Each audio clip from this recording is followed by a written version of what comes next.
Welcome back, grade 11s. Now, let us wrap up our lesson for today. This is the concept map, an overview of what we discussed about. We discussed about the challenges of the micro environment and the challenges of the market environment and the challenges of the macro environment. And then lastly, we discussed ways in which businesses can be able to overcome competition. So this is the concept that you need to know based on this lesson that we were doing, because the main aim of the lesson was to focus on the challenges of business environments. The new words and language recap. Strikes, situations where workers refuse to work until employers meet their demands.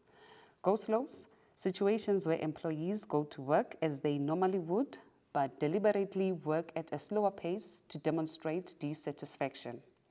Socio-cultural factors, the beliefs, norms, values, and interests that are shared by a particular society. Psychographics, consumers' attitudes, interests, opinions, and lifestyles. Contemporary legislation, current laws put in place by the government to regulate the operations of businesses in the country. High employee turnover, when the rate at which employees join and leave the business is high.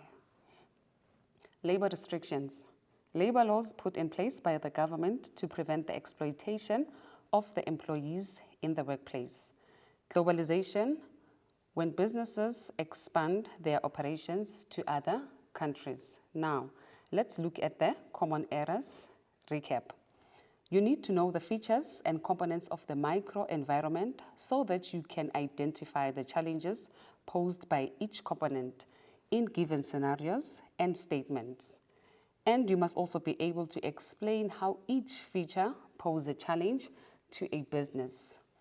By now, learners, you know the components, and it's very important that you understand the components so that it will be easier for you to also be able to identify the challenges in the scenarios or statements that you will be given. So the first step is understanding the components, then it will be easier for you to move on to understanding or identifying the challenges. Here's a challenge. Naledi Solid Distributors, NSD. The government has increased the corporate tax rate payable by Naledi Solid Distributors. The management of NSD indicated that they might not be able to pay tax because of financial constraints. Customers have decided to buy affordable solar products from another cheap rival. Now, I challenge you to do the following question. Recommend ways in which NSD can overcome competition in the market. So learners, that would be the challenge that you have to do on your own. Till we meet again next time, bye-bye.